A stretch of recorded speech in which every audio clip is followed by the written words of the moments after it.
MSP Confidential. It's Friday, November 24th. Happy Thanksgiving to all our friends south of the border.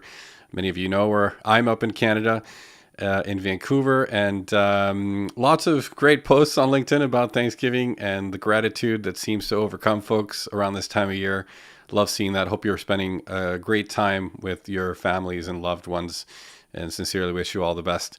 Today, I have the distinct privilege of welcoming one of the smartest people I know in the MSP industry, and that's Mr. Nick Ross of Sourcepass now. Nick, how are you, man? Good to have you on the stream. Hey, Louis, doing well. Thanks for having me on. Really appreciate it. Of course, man. Well, you know, you and I remember we met, I want to say about 3.5 years ago. I was on the PAX 8 Advisory Council for a little while, and you were dropping in, doing a little bit of research for some of the products and stuff you were working on behind the scenes for PAX 8. And then you kind of moved into now another MSP, but you're doing product development at SourcePass. So I guess take me a little bit further back than PAX 8. What started you in technology? How did you end up at PAX 8? And how you're back at an MSP? Normally I see people moving from MSPs to vendors, not the other way around. So give me a little bit of the backstory there. Yeah, absolutely.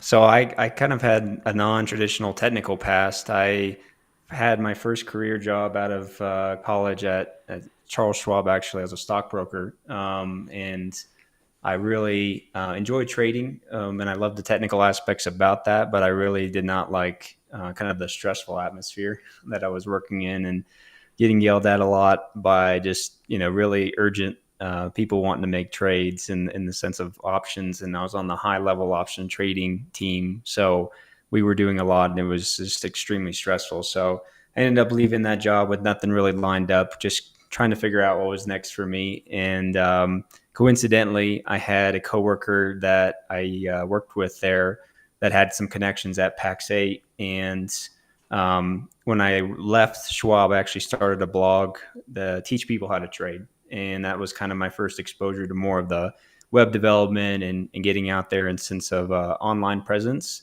So that was cool. And I got a lot of following from that, just in the general sense of people wanting to learn how to trade. And some of the option strategies I had were making me some money at the time. That's kind of how I supplemented my income while I didn't know what I was going to do next. But then I did find PAX 8 through that mutual contact, and I joined PAX 8 when they were about 40 to 45 employees. I think I was number 45 or something like that. Wow.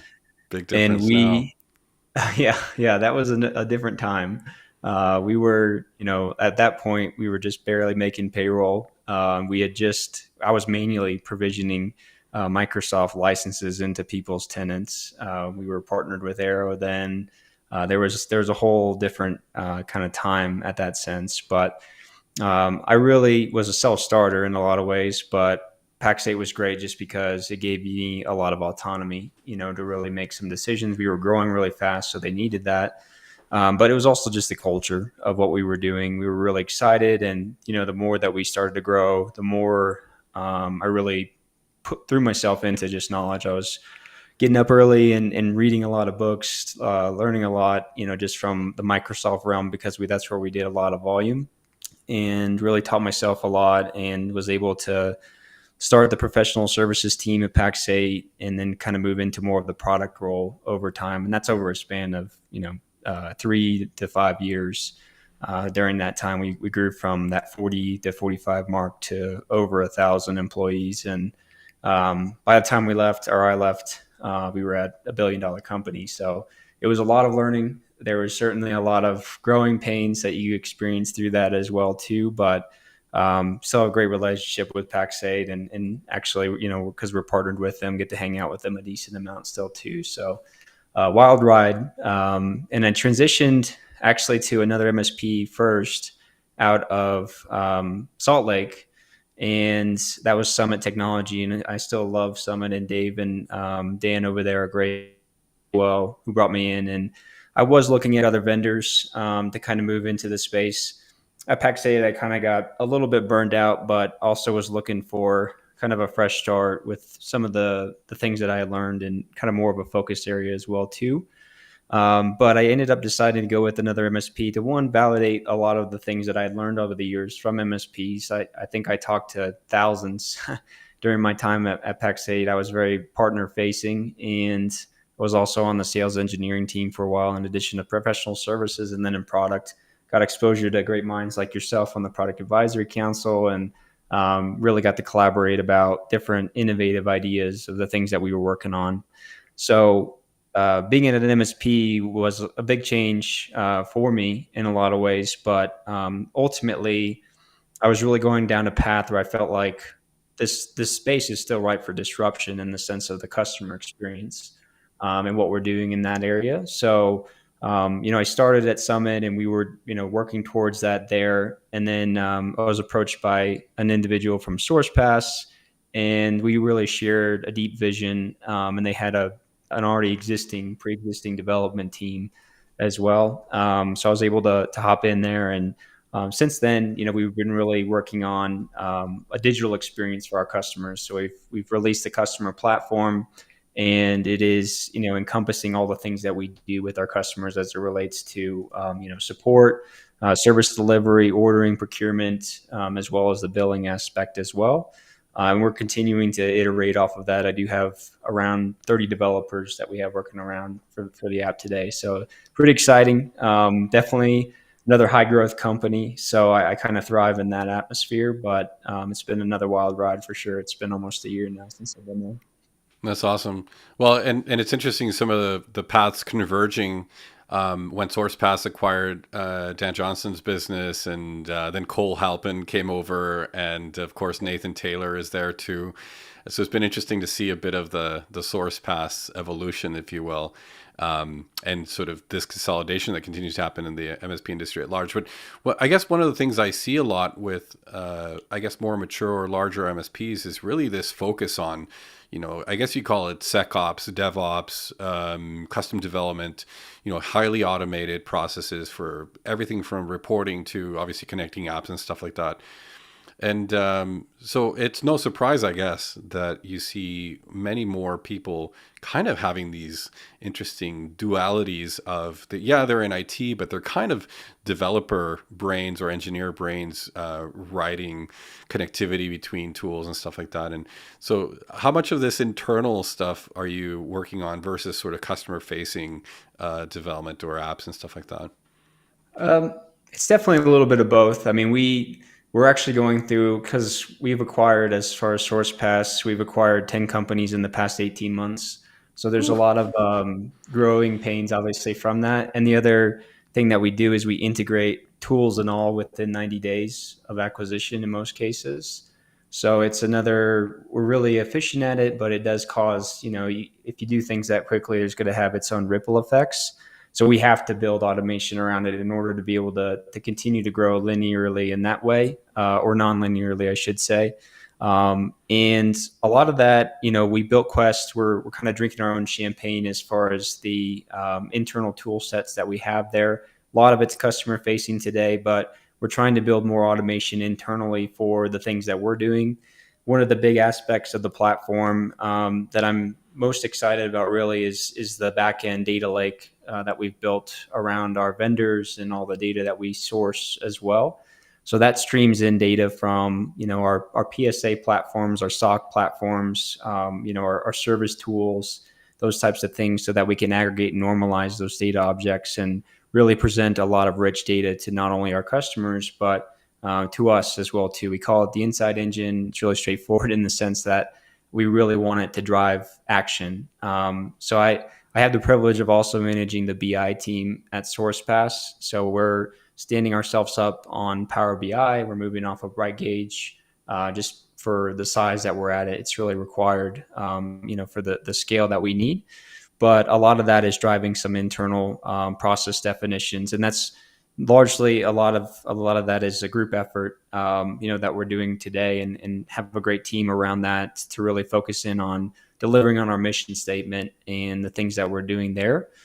But we've also made a significant investment in RPA, and so we've partnered with Roost. It's a more well-known company now, I think, that's getting more popular, but That is also another tool we're looking to use to automate internal processes that are really redundant, or even in the sense of customer facing. We use it today for customer onboarding, and onboarding that process of creating the user in Microsoft, licensing them, getting a license from Pax8 if we don't have one, adding them to groups, adding them to Teams channels, third-party app configurations, things like that. And that's moved under a different department from myself, but I still like to be on the advisory for that as well too. So a lot of exciting things. It definitely, when you get into that RPA side, you're evolving from. I think Aaron, the CEO, has talked about it in the past, and he mentions that PowerShell guys that are really familiar with PowerShell, are good guys to grow into that type of role, because it is more developy, and you get into a lot of complexity and layers of complexity. But for those types of guys, it usually excites them. And like myself, if I had all the time in the world, I would spend more time in those tools, because Yeah. it does, get you excited. But getting exposed to that community more is where you feel more of that developer presence, developer mindset as well too. Yeah. Well, it seems like RPA is kind of democratizing a bit of this access to automation for MSPs, especially, tools like Roost or Pia, who are connecting the existing MSP tool stack as we know it. But it certainly feels, at least to me, that there's a massive difference in the scale opportunity or the growth opportunity of an MSP that is really diving into this engineer type mentality or motion internally. So kudos, to you and to SourcePass for doing that thing. And I guess part of what this delivered to you, and maybe you can tell me a bit of how this came to be, what is your Microsoft Most Valued Professional status. You're a Microsoft MVP. And I'm always curious to hear the story of how that came to be, because I don't know that people necessarily set out to, it's like, I want to go get a Microsoft MVP, but rather they just they happen to be doing something in the community, giving back some value, which you certainly do. So tell me a bit of that backstory. Yeah, absolutely. While I was at Pax8, I really, was trying to find a good outlet for all this knowledge that I was absorbing at a growing pace. Really was a snowball effect, because I was learning a lot about Microsoft, and then that bled into, well, everybody at the company is going to start coming to me for Microsoft questions. So it just kind of snowballed in the sense of my own knowledge, and I got to talk to a lot of partners. So I got to get a lot of exposure to a lot of their pain points, a lot of their knowledge gaps. And then when you look at Microsoft's documentation, there's a complete gap in SMB, in this space specifically, in the sense of the enablement content. Even the how-to docs are really geared towards enterprise, or at least mid-market in a lot of cases. And there wasn't really a complete outlet as far as enablement content for that as well too. So really, that was my first initial, okay, I'm going to start a blog, and I'm going to start writing these things, and start publicizing this. So I came out with T-minus 365. It's been almost 5 years now, I think. And I just started writing blog posts there from some of the things that I was learning or privy to kind of try to start to build a following, or, to share some of that knowledge as well too. I was writing things at Pax8, that I did in the past, like guides for compliance recommendations, things like that. But a lot of the content, I felt like I wanted to have a kind of anonymous presence as well, and post on Reddit and things like that, just to get people to understand more of the content that I was building and things of that nature. So yeah, what you're pulling up here is a lot of the initial content as well, with as it relates to migration guides, because I was doing professional services for those. I did over probably 100, 200 migrations, from every environment imaginable, even things like Lotus Notes. And that was fun. But one of the guides that I think took off on the website was the GoDaddy DFED guide that I built over time. It's Yeah. probably one of Yeah. the most popular guides on the website by far. It's definitely got the most traffic on my website for sure. But yeah, so a lot of that came from the outlet, just sharing that. And I started the YouTube channel then to get that video content out there, because I felt like there wasn't great demo material out either for certain concepts. Like one of my first videos was about Teams voice, and it was really hard to set up. And I thought there was a lot of value in putting those things out there. So I was one of those things that it just turned into a habit. atomic habit, if you will, for me. I just started doing it weekly, just made it a habit to publish and share that knowledge. And I do enjoy it. I think I wouldn't be here in the sense of the content itself if I didn't have a level of enjoyment with it. But I got a lot of intrinsic value from seeing, how much it was helping the community. But along that path, I certainly got a lot of inspiration from people like Kelvin. That was really king and still is, honestly, king of the MSP space, king of Reddit. When it came to enabling people and being selfless with the content, his PowerShell content that he built over the years really gave me or just accelerated my learning as a whole. And I wanted to do the same for the things that I was doing as well and just give back in that way. So I honestly wasn't ever looking, to get Microsoft MVP. Along that route, I was happy with the contributions I was making and just the overall attraction, especially when I post on Reddit, things like that. There's a lot of posts that have helped a lot of people, especially with the content. So Kelvin ended up nominating me almost probably a year ago now. But we have a great friendship as well. It was great to see him for the first time ever in person at DattoCon as well. We had a great time. We hung out quite a bit. So that was kind of the trajectory, but definitely a lot of great leaders such as himself in the space that gave me a lot of inspiration too.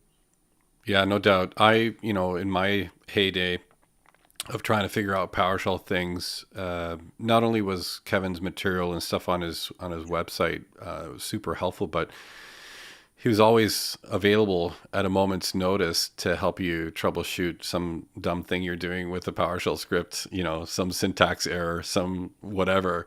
So definitely, hats off to Kelvin for all his community contributions. And I love that this is kind of the example that a lot of people want to follow in a way, and kudos to you also for kind of jumping in and wanting to share that. It's interesting that you called it an atomic habit, because I think you're right.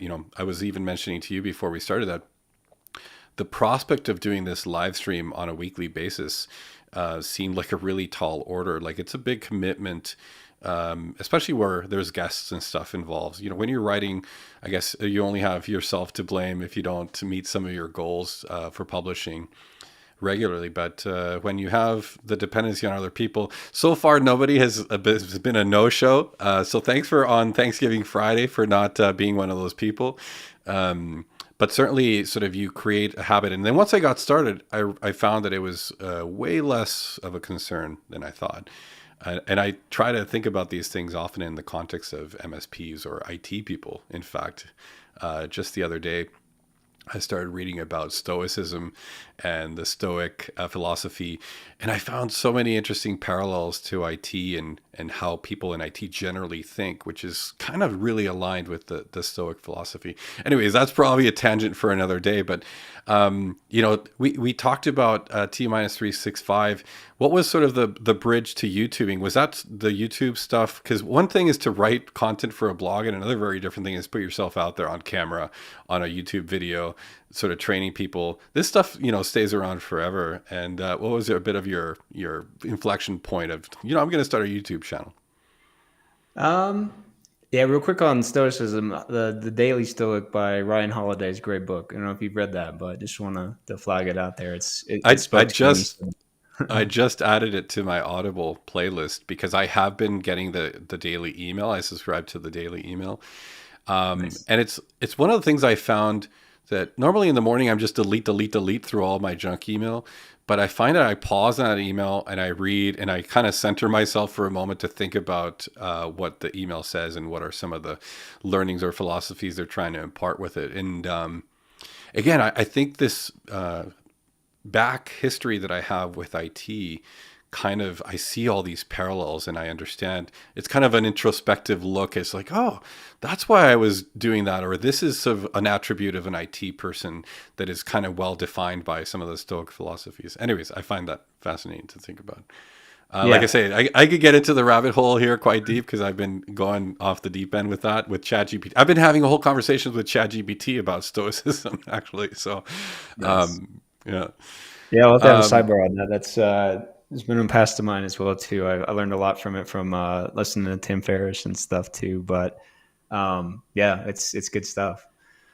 As far as the YouTube channel goes, I mean, I was at a place where it would have taken me, I don't know how many hours to build a blog with all the screenshots necessary to walk you through a tutorial of something in Microsoft. So that's kind of the first outlet. And I didn't start by sharing my screen in the sense of my face and everything. I was just sharing my Microsoft portal, the demo portal, just to showcase some of the functionality, and it was a really humbling experience. I'll say that. I mean, it was. I almost quit. I can't tell you how many times, just because the YouTube game is definitely a lot harder.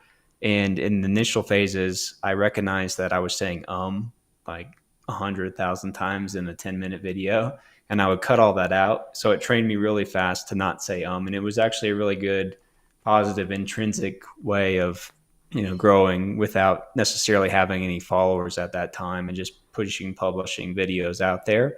So that's kind of how it started. And then over time, I started getting more traction. So that led me to, wanting to do more with learning more skill set in video creation. That's a whole nother realm that you can go down a whole rabbit hole and really get into, from the sense of the technology you need to use, the equipment, your techniques on video editing if you want to outsource that. And I still have it in house today, but it takes a lot of time. I think that's the big thing. It's just related to time, and if you don't script yourself and you're saying a lot, it seems not cut really well, and those types of things. But over time, I've gained a lot more skills, and it's improved. But I've gained a following as well too. So it's been helpful to have that support. But there's still a lot that I'd like to get done. I'm actually in the process of building a studio right now in my basement. So that's the next kind of phase that I want to get into, is the next step up, which is another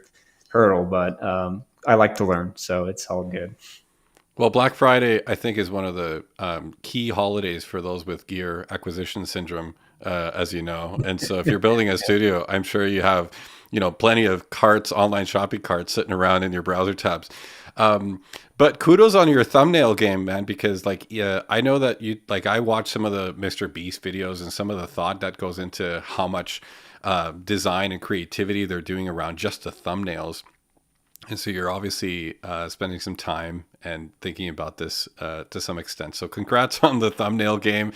And 12, almost 13,000 subscribers is no laughing stock, because it takes a long time, I think, to build a following.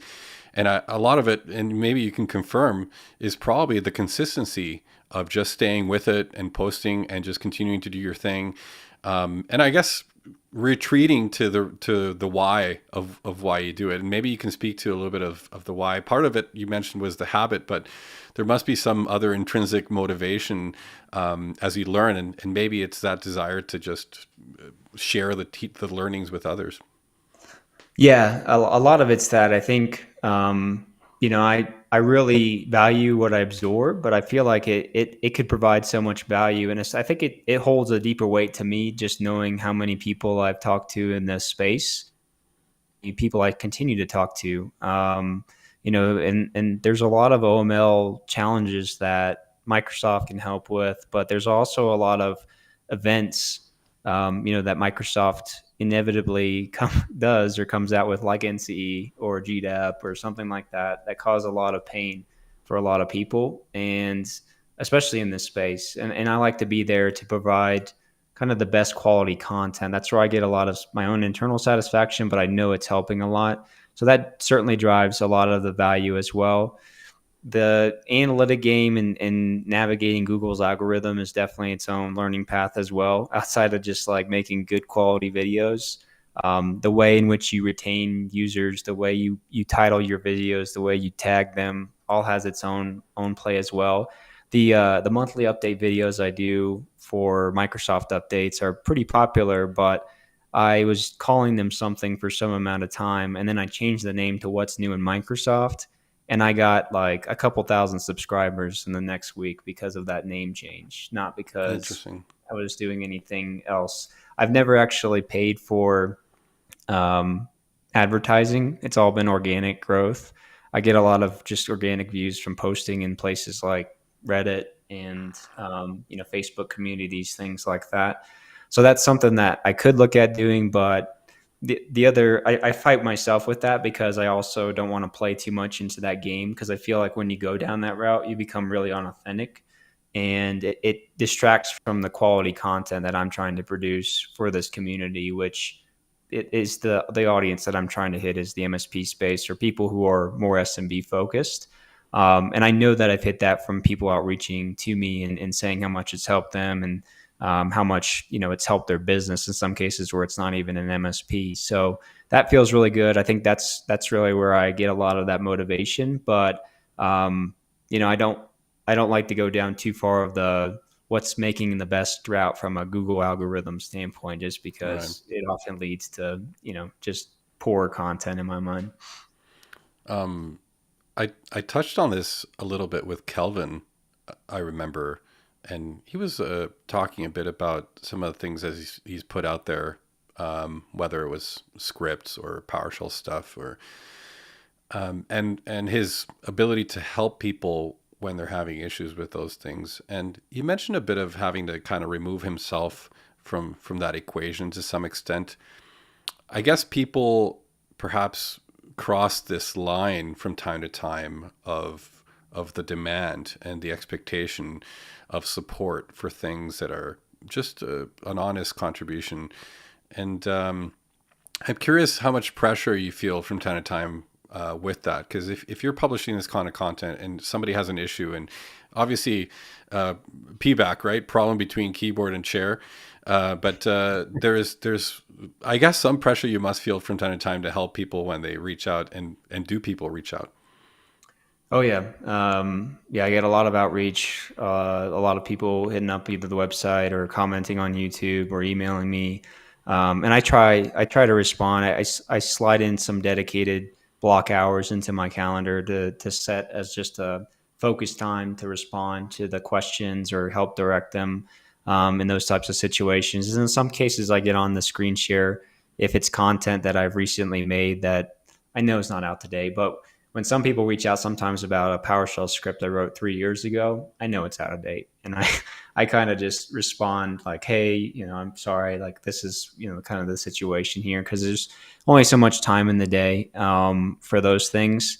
But for GoDaddy, especially, I get at least one request a week to help just do that for them. The defed, yeah. I could have Yeah. told you that was probably your most popular video, was your defederating Yeah. GoDaddy from John 365. Yeah. Yeah, it definitely drives the most attraction, and I get a lot of just small businesses too that don't have a MSP that I'm trying to flow that even into SourcePass to help. It's just an arm for, hey, we could do this really quickly for you, and have a method around that. But even that, if I took that every week, it's technically only a 30-minute process if you're doing it right, but the prep time, the back and forth, and email communication, like that all takes its own time itself as well. So I try to balance everything, but yeah, there's definitely a lot of requests that I can't manage from that Yeah. standpoint. But generally, I try to at least point people in the right direction if I can't spend dedicated time in that sense too. Well, my buddy Ori Siegel from Preferred Business Systems will have you know it's probably only a 10-minute process if you know what you're doing. Yeah. Wink, wink. Um, Kudos. Hi, Ori. How are you? So let me ask you something about sort of this idea of the side hustle, because obviously you've been doing some of these things for a little while, T-minus 365, your YouTube, and, along come the vendors. What's the dynamic like? And I ask this question because a lot of IT people, often I see them having conversations about, hey, what's your side hustle? Almost as if it's a requirement for A, sanity, or B, just additional income, or any reason really. But what was the dynamic of maintaining some of these extracurricular activities alongside some of your vendor gigs? Hopefully, the vendors were progressive enough to realize how much symbiosis exists between these things. But tell me your experience. Yeah, I mean that you really hit the nail on the head there. I mean that's what it drives me and enables me to be able to do both, because you think about how much time goes into it, but it feeds into itself, right? The things that I learn here and the things that I portray, I can feed back into SourcePass. The things I learn at SourcePass or hear about as far as our own pain points, I can flow back into my own content as well too, from that perspective. So that side hustle, and the things that I'm doing with the YouTube channel and trying to build up, more passive income streams out of that as well. Like I built a Udemy course that's all about Intune and those types of things as well, just to have other outlets that's more actual structured content as well. And certainly, being really deep in the space really feeds off, and you become more of a product SME. And the more people you talk to, the more well-rounded you are, the better content you will actually end up creating. So I like all that because it feeds into it of itself. The problem, I guess, is that outlet of, well, what else do I do?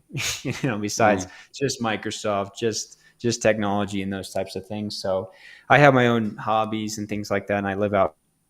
I do like to get out outside quite a bit just to alleviate that time, but I also love it. I love the hustle. I think I love learning the most, and I think that drives me more than anything. Is just being that person that people can have a lot of confidence in, and getting on calls even with customers and making them feel at ease. With the things that we can do, and just the level of expertise that we're bringing. I get a lot of intrinsic satisfaction from that as well too. So, my ultimate goal one day is to have my own business and build a product that it does extremely well. And I haven't landed on fully what all that's going to look like yet, but it's this experience that I have today, and everything that we're doing is certainly building the skill set for me, and I'm having a lot of fun doing it too. So can't ask for much more than that.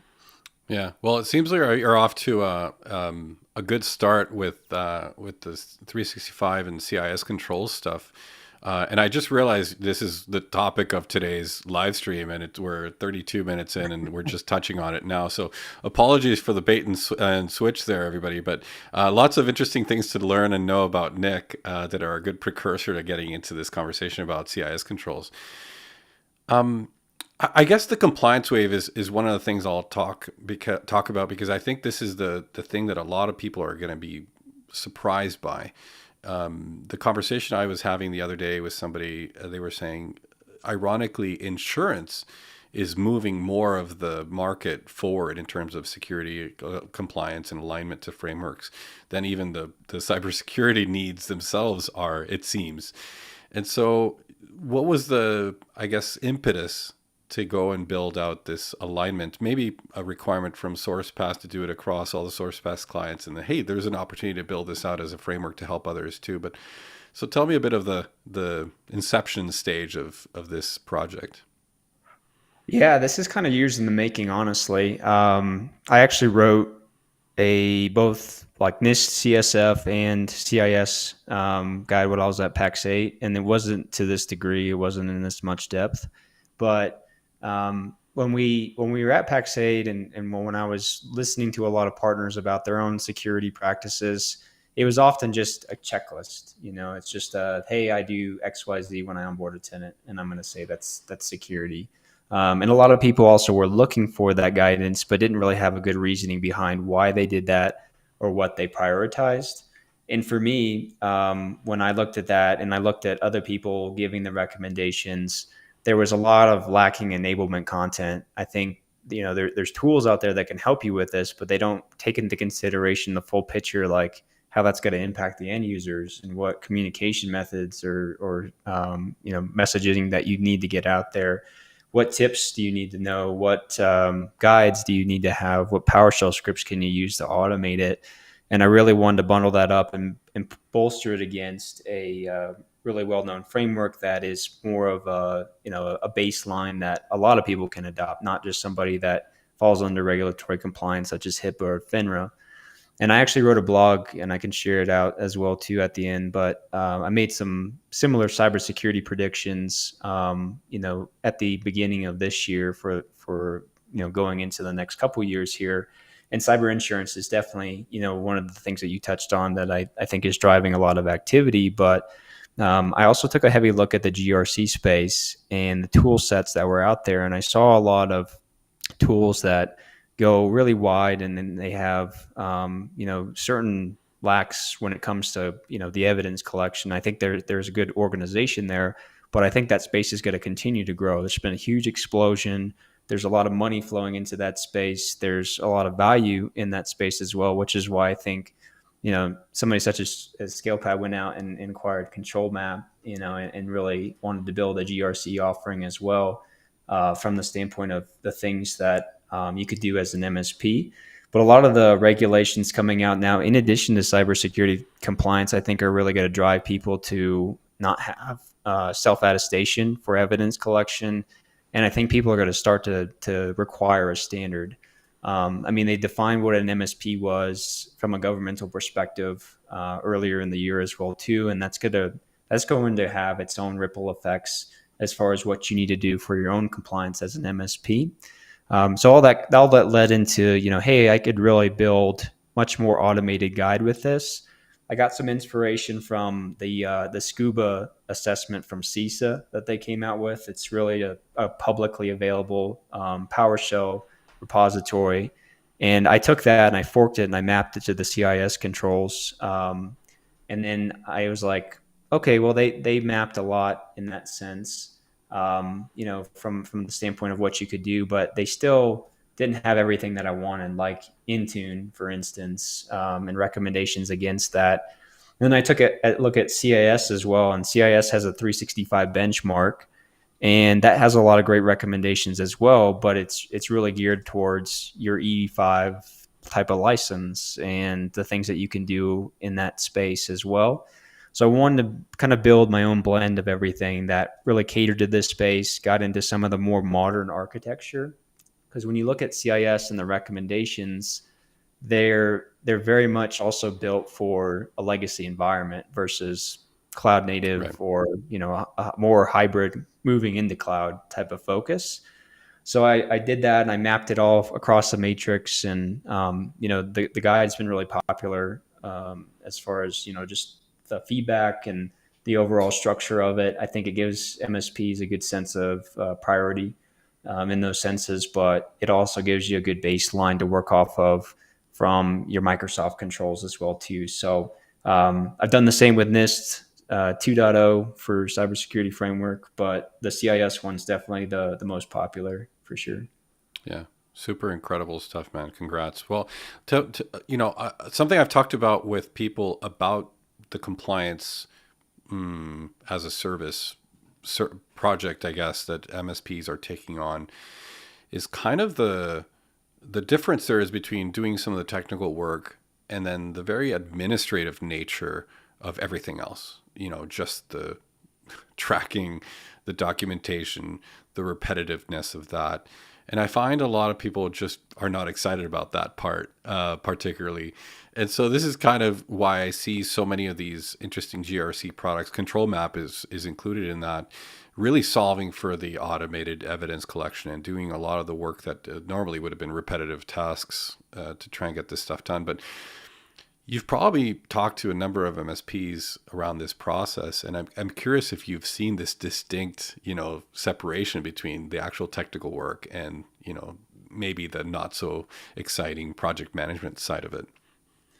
Yeah, I've surveyed my audience a couple of times now and gotten a lot of responses back on how they manage this today and what they're doing. And it's a lot of manual work, a lot of manual effort around going in and really scouring these tenants. Drift is really hard. They spend a lot of time. It's hard to derive value off of it versus just your own peace of mind for the clients and their environments as well too. So a lot of it, like people are reaching out to certain tools as well. I think that surface some of this information, but they often are limited in one capacity or the other, whether that's the user experience, or I think a lot of people are also looking to directly translate these reports down to their customers, because that for an MSP especially, it's going to show your value, in the sense of a gap analysis against that client tenant and more of the expertise, and can help fork off project revenue that could come from, larger scale projects like even MFA.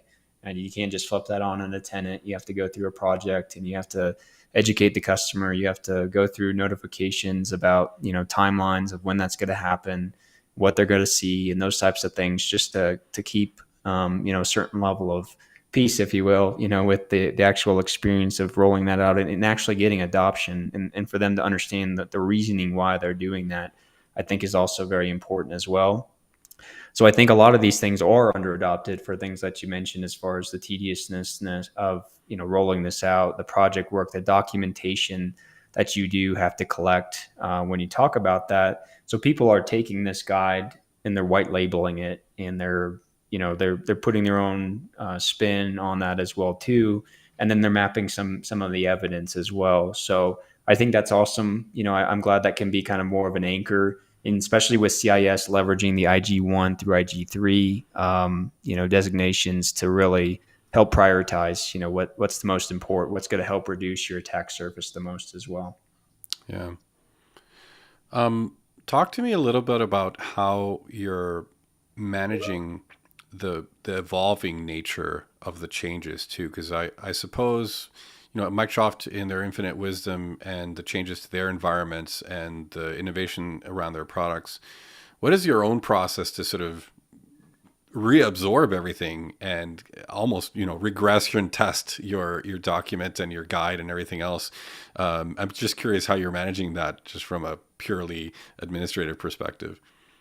Yeah, it's definitely a lot, in the sense of the changes, the UI updates, the PowerShell scripts being out of date from commandlets going end of life, those types of things. So right now I have kind of like a quarterly cadence that's kind of rolling across subsets of the Office suite, or the suite offerings such as Entra and Defender and Teams and Exchange and all of that, where I go in and I just review all the controls, because I think there's close to 170 controls that I've built out, and they span across the offerings there as well. So I just kind of do my own QA testing against them to see if the UI looks okay. I kind of have a checklist against them to verify that the data is still correct, it's still factual, it's still the best recommendation for what you can do.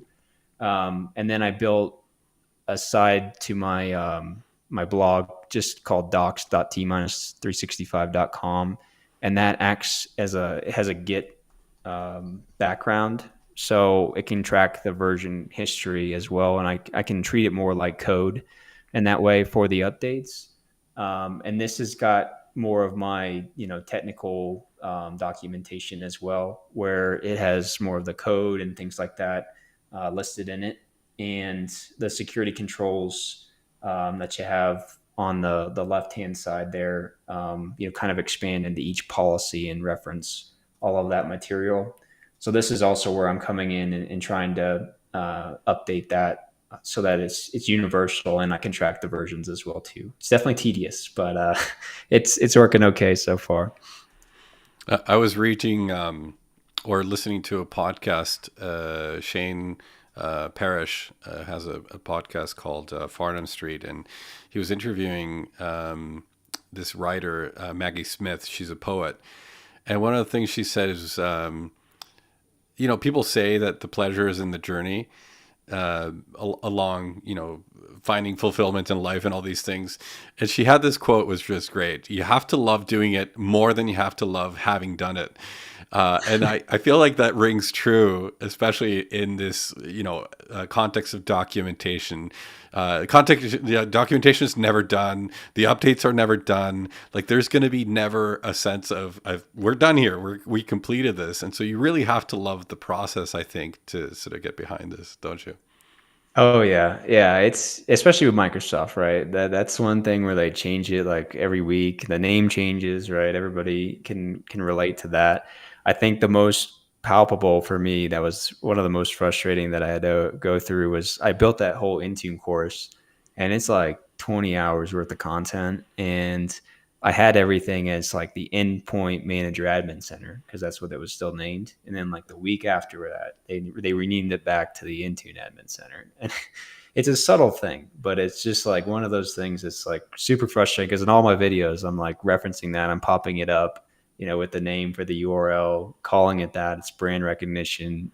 But yeah, it's just one of those things you got to be content with. And that's also what's going to bring people more back to your website, is that level of trust as well too, and the accuracy of it, and those types of things. So there's different ways to perceive it. And I think some of the videos on my YouTube channel that have been up for 3 years are still relevant, and that's really cool. One of the most popular videos I have is about the Apple Business Manager integration with Intune and federating and those types of things, and that has gotten a lot of attraction, and people still use it today. Even though the UI has changed a little bit, they still get the core concepts, and so for that reason, it does pay off in that extent. I think if I get at least a 1 year lifespan of content, that's pretty good. Yeah, I mean, in today's world of short attention spans, getting a year out of anything feels like an incredible feat to achieve. So kudos for the relevancy of the content. I think a lot of these things, when first principles concepts are the things that you're trying to impart, they just have a whole other wisdom and timeliness to them that is more permanent than just trying to aim for the clicks or the clickbaity stuff. So I appreciate all your work and effort on that, man. It really, I don't know that most people giving this kind of information and knowledge and sharing back to the community ever get the gratitude that they deserve. And so I'll be the first to say publicly thank you, in case you haven't heard that in a while. And it's not just because it's Thanksgiving. I really do appreciate your contributions to the community. It's been amazing. No, I appreciate that, and I got to say, I mean, I learned from people such as yourself. I mean, the partner advisory council we had there at Pax8 was a whole wealth of knowledge for me, just because of how you guys ran your businesses and how they were all unique in their own way, and that really accelerated me and kind of gaslit the knowledge and the value of the content. So it was a two-way street. I felt like, because I got to listen in, I got to hear your stories and those types of things, and that really helped out. But it is really cool to go out. Like when I went out to DattoCon, I haven't been out a lot since COVID, but just random people coming up to me and telling me that they watch my content and that's helped them a lot is super fulfilling. And I think that's the coolest part about it, is that community connection, because this space is already super connected, and that's my mind. But to be part of that and to be in the community as more of an SME in that way feels really good. So that's more of the levers for me. But it was really cool to have all those people and meet all those people as well too at the conference. Um, I saw a funny PAX8. Their LinkedIn game has been on point lately. I saw this meme they put the other day. It was all the different types of headaches, and it was this part of the head, this part of the head, and then there's one that wrapped around the whole head. And the caption on that one is explaining to people what you do for work. And I'm curious if you have difficulty explaining to people what you do for work, because I feel like this is definitely above most people's heads. Yeah, no doubt. Yeah, like Thanksgiving yesterday, or when I go to Christmas to see my family. We don't talk much about it. I think it's just like I'm in tech. I work a lot with Microsoft. That's usually recognizable. Um, they know about my YouTube channel, but they don't know like anything I'm saying. Even my friends, that aren't in the space, that don't get it. They're just like, you're speaking gibberish. I watch those videos to just see how you're doing, but that's really it. So I don't know. It's not worth in some cases kind of going down it, because I feel like every time I explain it, I sound like I just do the most boring thing on earth. I need to work on my pitch, but I don't know. There's a lot of people who can explain it well. Like some of the leadership, like Nick Heddy at Pax8, does a good job about just vocalizing, and really having a lot of energy behind those things. But yeah, it's definitely hard. I think that's why I also want to get some other hobbies, just to have some more talking points with people who aren't in the space. But I don't know, Nick. It sounds like you're just not passionate enough about this IT business. yeah, yeah, I kid. I kid.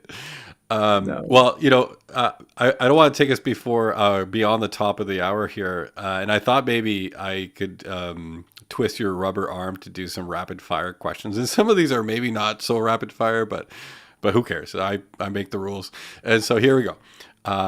What is something that you've rethought recently? Perhaps something that was a deeply held belief that you kind of reevaluated and started thinking differently about.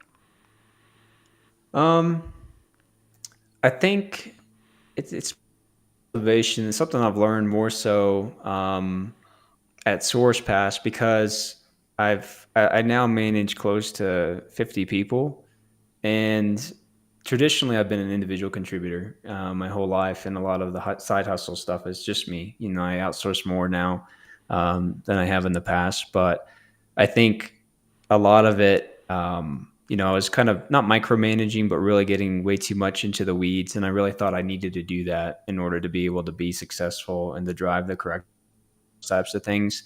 And saying it out loud, it sounds, very trivial in nature, but I think one thing I've really just done is put a lot of faith into my team and a lot of trust into them as well, and that's really changed a lot, and it's paid off in a lot as well too, just in the general sense of the outcomes there. So I think as individual contributors, knowing that you have all this knowledge, I think it's best if you say no more often than Mm. yes to a lot of deals, just because they lead to their own things, and you ultimately end up being less successful because you can't juggle all those things at once. It's better to delegate and empower and trust your team. So one thing that's been a large learning experience for me this year for sure. That's cool. I've started to believe that some relationships should live only in text or DMs, and some relationships are good for in-person conversations. Do you find that you have some people that you prefer to only talk to via text for whatever reason? Yeah, I think some people can carry on a conversation much better in text or vice versa. I think, for me, like my mom's a great example of not a great texter, but just pick up the phone and call her, and we'll have a lot better conversation in that way.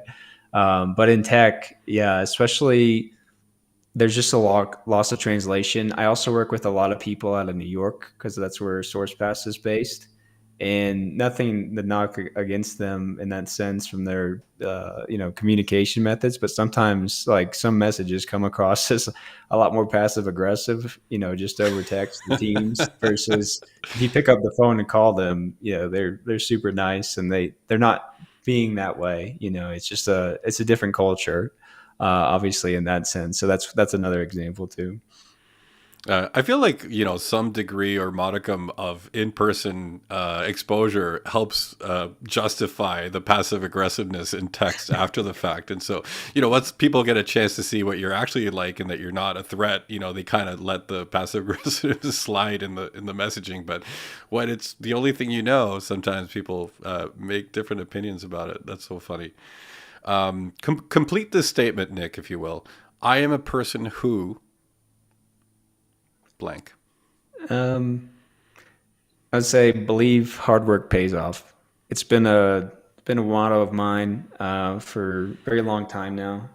I um, I wasn't really motivated or knew what I was going to do until like my last year of college and getting out of college. Then I had a really big fire to be successful, and was really driven and those types of things. And I wasn't always the smartest person in the room. And I don't think I am by any means now. And I think a lot of people think that, but I just really work hard and I spend a lot of time with things, and I apply myself and those types of things as well. And I think that's what helped paid off at Pac State. I was at the office at 4 or 5 in the morning, leaving at 8 o'clock at night, just learning and just studying and really doing and putting all the work in. And I think that's what's made the difference. And the same thing with the channel and those types of things. So one of the one sayings I guess I have a heavy belief in and try to encourage for everybody. Yeah. Do you have any other Nick isms that you want to share? Some of the things that you constantly drop in conversations here. um, Not necessarily. I think that's really kind of my guiding north star as far as everything that I try to do. I try to develop certain principles, product principles for our team, that give us some direction. I've learned a lot. I've been lucky enough to work at really fast growing companies and have experienced a lot of that growth. So I've gotten a lot of exposure to so many different facets of the business. Whether that's product, whether that's billing, whether that's the customer experience. So I think it's the fine balance. You also have to to have work life balance, and you have to do a lot of those things too, which I'm not the best of in a lot of cases, or do the best job of, I should say. But yeah, I think that's the most thing, and I love giving back. I think that's one thing in this community that is pretty consistent that I see from a lot of people, at least in the circle that I have. It's a really giving community, and if we share all that knowledge, we'll ultimately succeed together. Matt Lee's a good friend as well. He always has the rising tide comments that I also believe in as well too. Yeah, yeah, that's for sure. I can't think of Matt without thinking of rising tide for all floats all boats. Yeah. Just two more questions, Nick. What's the worst advice you've ever received? Let's think. I usually try to put that stuff out of my head and just not not think about it again. Well, I'll try not to bring out the PTSD. Then we can move on to a different question. If you've successfully moved on from some of those things and don't want to hash them back out, then I'm cool with that too. Yeah, I can't think of too much in the sense of worst advice. I usually when I get that kind of advice, I have some gut feeling that it's not really good.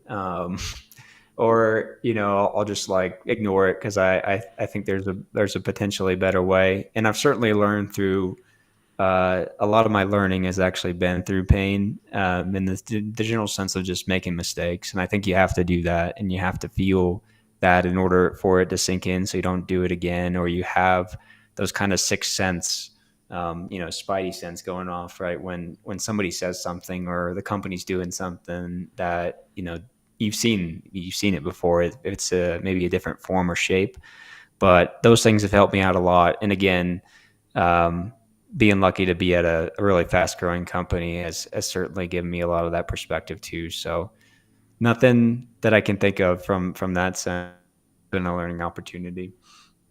That's awesome. Well, Nick, I think the last question is maybe not the best to leave a live stream on a high note with, but I'll ask it anyway. What's an MSP industry buzzword you just can't stand anymore? um, Synergy, is that a The good one? synergy? Yeah, yeah. Yeah, I I think get that that's one a used lot. a lot. I personally find myself saying it sometimes, but I think that's come up a lot in a lot of those sayings as well too. But I don't know. Yeah, I think that's the one I hear most often. But nothing too that nagged me too hard. I think right now. Well, that's awesome. Well, Nick, I can't thank you enough for giving me a little bit of your day on Thanksgiving Friday to chat about your projects and your work and all that stuff. So thank you so much. Everybody else will be back next Friday at noon Pacific, 3 p.m. Eastern. That's our regular time slot. And hope to see everybody soon. In the meantime, happy Thanksgiving. Please kiss those babies, hug those friends, and I hope everybody has a wonderful weekend. And thanks again, Nick. Appreciate you all around. Yeah. Thanks, Luis. Thanks, guys. Appreciate it.